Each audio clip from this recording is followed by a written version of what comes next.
Hello students, I am Vinod Kumar from VCC Max Academy. நம்ம இன்னைக்கு 10th standard mathematicsல chapter 2 உடைய introduction பார்க்க போறோம். இந்த chapter 2 உடைய introductionனா chapter 2 உடைய நேம் ஃபர்ஸ்ட் நமக்கு தெரிஞ்சிருக்கணும். ஸோ அது என்னன்னா numbers and sequences. So numbers and sequences தான் இந்த chapter உடைய நேம்.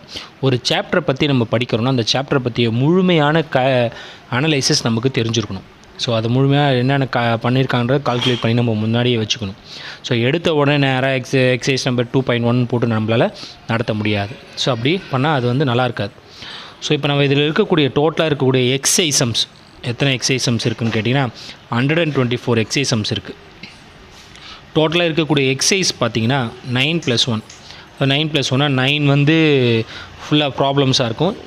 அந்த 1 வந்து என்னவாக இருக்கும்னு கேட்டிங்கன்னா சூஸ் தி கரெக்டாக ஆன்சராக இருக்கும். மொத்தம் 10 எக்ஸசைஸ் இருக்குது நமக்கு. ஸோ அடுத்து பார்த்தீங்கன்னா டோட்டலாக இருக்கக்கூடிய எக்ஸாம்பிள் சம்ஸ் அப்படின்னு பார்த்தீங்கன்னா உங்களுக்கு இதில் 57 சம்ஸ் இருக்குது. ஓகேங்களா? அதே போல் வந்து டோட்டலாக இருக்கக்கூடிய சூஸ் அப்படின்னு பார்த்தீங்கன்னா 15 சூஸ் இருக்குது. ஓகேங்களா? இதில் யூனிட் எக்ஸசைஸ்னு ஒன்று இருக்குது. அது யூனிட் எக்ஸசைஸில் மொத்தம் 10 சம்ஸ் இருக்குது. நம்ம ஏன் யூனிட் எக்ஸசைஸ்னால் இப்போ நான் பப்ளிக் எக்ஸாமில் யூனிட் எக்ஸசைஸ்லேருந்தும் கேட்கக்கூடிய வாய்ப்பு இருக்குது. அதே போல் ஒரு சாப்டரை பற்றி நம்ம படிக்கும்போது பார்த்திங்கன்னா அதில் வந்து என்ன நோட்னு ஒன்று இருக்கும், பாயிண்ட்ஸ் டு ரிமெம்பர்னு ஒன்று இருக்கும், ப்ராக்ரஸ் செக்குன்னு ஒன்று இருக்கும். ஸோ இது எல்லாத்தையும் நம்ம என்ன பண்ணணும் கேட்டால் தெளிவாக நம்ம என்ன பண்ணணும் படித்தாகும். ஸோ இந்த வீடியோ கொஞ்சம் லெங்க்தாக தான் இருக்கும், பட் ஆனால் நல்லா தெளிவாக புரியுன்றதுக்காக தான். ஸோ ஒரு டாப்பிக்கை பற்றி நான் சொல்வேன், ஒரு டாபிக் பற்றி சொல்லணுன்னே முடித்தோடனே அதை ஓரளவு தான் சொல்லுவேன் இந்த வீடியோவில். ஸோ அந்த எக்ஸசைஸ் நடத்தும்போது அதை பற்றி தெளிவான வீடியோ நம்ம பார்க்கலாம். ஓகேங்களா?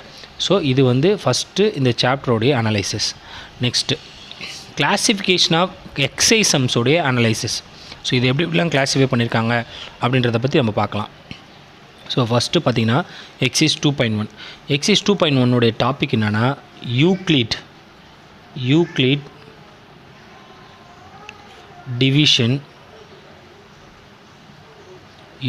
Division algorithm. மேக்ஸை பொறுத்தளவுக்கு அல்காரிதம் அப்படின்னா என்னென்னு கேட்டுட்டிங்கன்னா step by step process.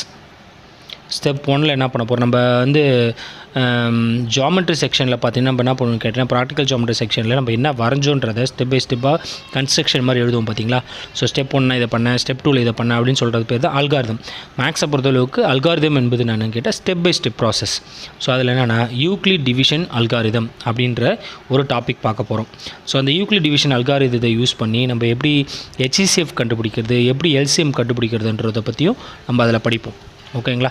So இந்த எக்ஸசைஸில் இருக்கக்கூடிய மொத்த சம் பார்த்திங்கன்னா டோட்டலாக இருக்கக்கூடிய சம்ஸ் வந்து பார்த்திங்கன்னா 10 சம்ஸ் இருக்கும். எக்ஸசைஸ் நம்பர் 2.2ல் நம்ம என்ன படிக்க போகிறோம்னா fundamental theorem of arithmetic. Fundamental theorem of அரித்மெட்டிக்னா அதை பாருங்கள், fundamental theorem of arithmetic. So fundamental theorem of அரித்மெட்டிக்கில் நம்ம என்னென்ன படிக்க போகிறோம்னா, அதாவது ஒரு பெரிய பெரிய நம்பருக்குலாம் HCF LCM கண்டுபிடிக்க நம்ம யூஸிங் த ஃபேக்டரைசேஷன் அந்த மெத்தட்ஸை வச்சு நம்ம எப்படி கண்டுபிடிக்கலான்றது தான் இந்த fundamental theorem of arithmetic. Using எப்படி பண்ணுவோம்னா ஃபேக்டரைசேஷன் LCM வச்சு எல் வேறு ஷேப்பில் வச்சு போடும் பார்த்திங்களா, அந்த மாதிரி ஃபேக்டரைசேஷன் மெத்தடில் வச்சு நம்ம கண்டுபிடிக்கிறது. ஸோ இதில் இருக்கக்கூடிய மொத்த சம்ஸ் எத்தனை பார்த்திங்கன்னா 9 சம்ஸ் இருக்குது. டோட்டலாக இருக்கக்கூடிய சம்ஸ் வந்து பார்த்திங்கன்னா 9 சம்ஸ். அடுத்தது எக்ஸைஸ் 2.3.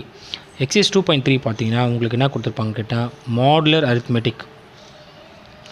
மாடுலர்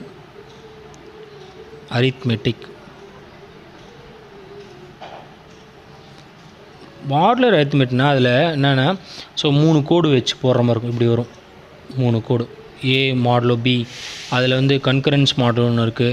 ஸோ அந்த மாதிரி அந்த மாடல் அரித்மெட்டிக் ப்ராப்ளம்ஸ் வச்சு போடுவோம். அது அந்தந்த டாபிக் நடத்தும்போது அதை பற்றி இன்ட்ரோடக்ஷன் கொடுக்கும்போது இன்னும் உங்களுக்கு தெளிவாக சொல்கிறேன்.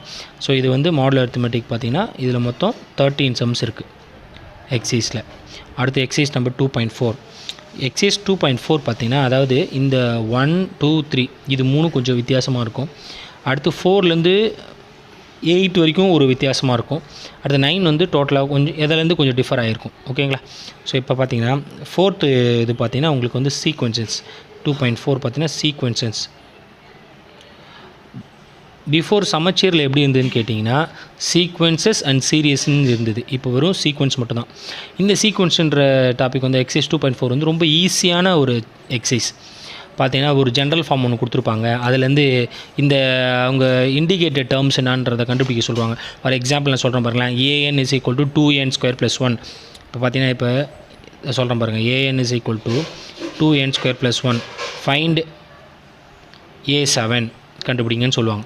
அப்போ என்ன பண்ணணும், நம்ம என்னங்கிற இடத்துல 7 அப்ளை பண்ணணும். ஸோ 7 அப்ளை பண்ணி நம்ம கண்டுபிடிக்கணும். ஸோ இந்த மாதிரி இருக்கக்கூடிய ப்ராப்ளம்ஸ் தான் சீக்வன்சஸில் இருக்கும். இது மொத்தம் எத்தனை இருக்குதுன்னு கேட்டிங்கன்னா 12 இருக்குது. ஸோ இந்த சீக்வன்சஸ் என்ன பண்ணுறாங்கன்னா AP sequence and GP sequence ரெண்டாக பிரிக்கிறாங்க. ஏபி அது முதல்ல சீக்வன்ஸ்னால் என்னென்னு கேட்டிங்கன்னா அடுத்து இந்த ஏபி சீக்வன்ஸில் வரும்போது நான் சொல்கிறேன் பாருங்கள். முதல்ல காமனாக சீக்வன்ஸ் என்னென்னா கமா வச்சு எழுதுறது. ஓகேங்களா, கமா வச்சு எழுதணும். 1, 3, 5 அப்படின்னு போட்டு எழுதுறது. ஓகேங்களா, ஸோ கமா வச்சு எழுதுகிற மாதிரி இருந்தால் அது சீக்வன்சஸ். அடுத்தது என்னென்னு பார்த்தீங்கன்னா அரித்மெட்டிக் ப்ரோக்ரஷன். என்னென்னா அரித்மெட்டிக் ப்ரோக்ரஷன்.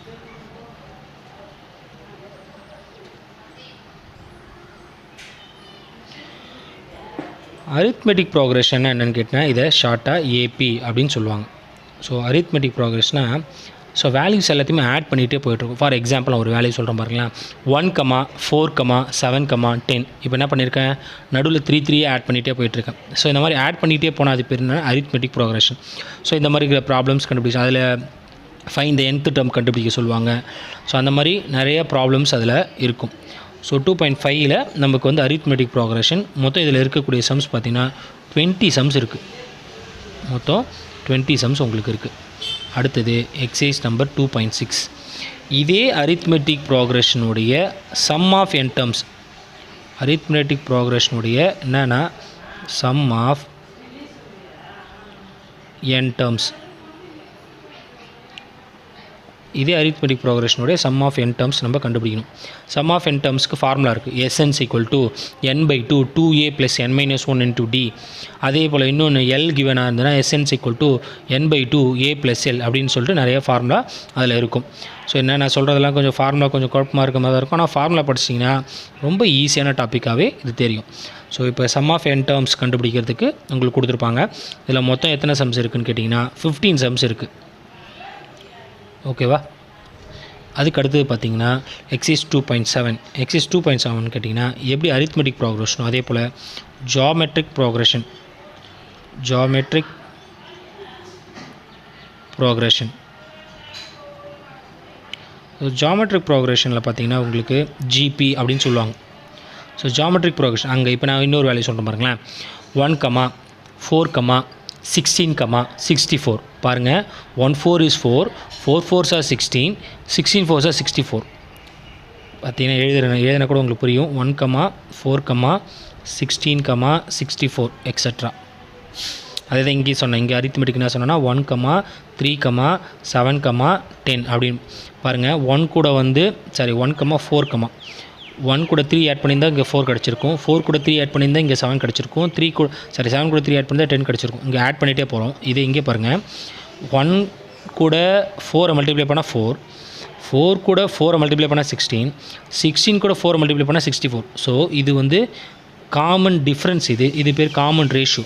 ஸோ அந்தந்த டாபிக் படிக்கும்போது இன்னும் தெளிவாகவே நம்ம படிக்கலாம். ஸோ இது ஆட் பண்ணிகிட்டே போவோம், இதை மல்டிப்ளை பண்ணிகிட்டே போவோம். இதுமாரி தான் ஜியோமெட்ரிக் ப்ரோக்ரஷன் பேர். ஸோ இந்த ஜியோமெட்ரிக் ப்ரோக்ரஷன் மொத்தம் நம்ம இருக்கக்கூடிய சம்ஸ் பார்த்திங்கன்னா டோட்டலாக 20 சம்ஸ் இருக்குது. ஓகேங்களா, அதே போல் ஜியோமெட்ரிக் ப்ரோக்ரஷனுடைய n டேர்ம்ஸ். அடுத்து 2.8ல் ஜியோமெட்ரிக் ப்ரோக்ரஷனுடைய சம் ஆஃப் n டேர்ம்ஸ். இதை பொறுத்தளவுக்கு இதுலேயும் அதே போல் 2 ஃபார்முலா இருக்குது. என்னென்னா இந்த காமன் ரேஷியோ நம்ம என்னன்ற டேர்மில் குறிப்போம்னா ஆர் அப்படின்ற ஒரு ரேஷியோவில் குறிப்போம், காமன் ரேஷியோ. ஸோ இந்த காமன் ரேஷியோ நம்ம எப்படி கண்டுபிடிக்கணும்னு கேட்டால் ஆர் greater than 1 இருந்தால் எப்படி இருக்கும், ஆர் less than 1 இருந்தால் எப்படி இருக்கும், ஆர் equal to 1 இருந்தால் எப்படி இருக்குன்ற மாதிரி ப்ராப்ளம்ஸ் கொடுத்துருப்பாங்க. ஸோ இதில் மொத்தம் எத்தனை சம்ஸ் இருக்குதுன்னு கேட்டிங்கன்னா உங்களுக்கு 12 சம்ஸ் இருக்குது. ஓகேங்களா, அடுத்தது எக்ஸசைஸ் 2.9. எக்ஸசைஸ் 2.9 பார்த்தீங்கன்னா ஸ்பெஷல் சீரியஸ். ரொம்ப முக்கியமானது ஸ்பெஷல் சீரியஸ். இது வந்து நீங்கள் நல்லா தெரிஞ்சுக்கிட்டிங்கன்னா 11th 12th பார்த்தீங்கன்னா கொஞ்சம் உங்களுக்கு நிறையா இடத்துல இது யூஸ் ஆகிற மாதிரி இருக்கும். சமேஷன் அப்படின்னு சொல்லுவாங்க. Summation n, sum of series. அதாவது சமேஷனாலும் சம்னாலும் ஒன்று தான். ஸோ இதை பற்றி படிப்போம். சமேஷன் n = n × n + 1/2, அப்புறம் n × n + 1 × 2n + 1/6, அப்புறம் n × n + 1/2 the whole square. அது மாதிரி நிறைய ஃபார்முலாஸ் இருக்குது. ஸோ இதை பற்றி நம்ம படிப்போம். இதில் மொத்தம் எத்தனை சம்ஸ் இருக்குன்னா 13 சம்ஸ் இருக்குது. ஓகேங்களா, இது எல்லாத்தையும் நீங்கள் ஆட் பண்ணி பார்த்தீங்கன்னா உங்களுக்கு கரெக்டாக 124 சம்ஸ் வரும். அடுத்து லாஸ்ட் ஒன் பார்த்தீங்கன்னா சூஸ் தி கரெக்ட் ஆன்சர்.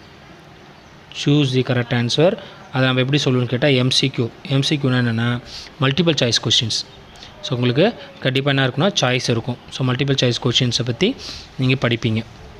அதில் மொத்தம் இருக்கக்கூடிய சூஸ் பார்த்திங்கன்னா உங்களுக்கு புக்கில் கொடுத்துருக்க சூஸ் வந்து மொத்தம் உங்களுக்கு 15 சூஸ் கொடுத்துருக்காங்க. ஸோ ஏற்கனவே சொல்லியிருந்ததை 15 சூஸ் கொடுத்துருக்காங்க. அடுத்தது இன்னொன்று என்னென்னா யூனிட் எக்ஸைஸ். யூனிட் எக்ஸைஸ்லாம் நம்ம திடீர்னு அதுலேருந்து சம் கேட்டாங்கன்னா என்ன பண்ணுறதுன்னு சொல்லிட்டு தான் யூனிட் எக்ஸைஸ் கூட நம்ம நடத்துகிறோம். சரிங்களா? ஸோ யூனிட் எக்ஸைஸும் நீங்கள் நல்லா தெளிவாக படிச்சுக்கணும். யூனிட் எக்ஸைஸில் இருக்கக்கூடிய மொத்த சம்ஸ் பார்த்திங்கன்னா 10 சம்ஸ் இருக்குது. ஸோ யூனிட் எக்ஸைஸை நீங்கள் தெளிவாக படிக்கணும், அதையும் நல்லா பார்த்துக்கணும். ஓகேங்களா? ஸோ ரொம்ப ரொம்ப முக்கியமான டாபிக் இதுதான். ஸோ இந்த சாப்டரை பற்றி நம்ம நம்பர்ஸ் அண்ட் சீக்வன்ஸ்ன்ற சாப்டருடைய இன்ட்ரொடக்ஷன் வந்து உங்களுக்கு தெளிவாக புரிஞ்சிருக்கணும். ஸோ அதை பற்றி படிக்கும்போது ஃபுல்லாக நம்ம அதனுடைய கிளாஸிஃபிகேஷனை பற்றி நம்ம தெரிஞ்சிருக்கணும். ஸோ இதை நீங்கள் சேனலில் சப்ஸ்கிரைப் பண்ணி வச்சுக்கிங்க. ஸோ உங்களுக்கு இதுக்கப்புறம் வந்து செகண்ட் சாப்டருடைய வீடியோஸ் வரும். அதனால் நீங்கள் தெளிவாக பார்த்துட்டே வரலாம். Okay, thank you.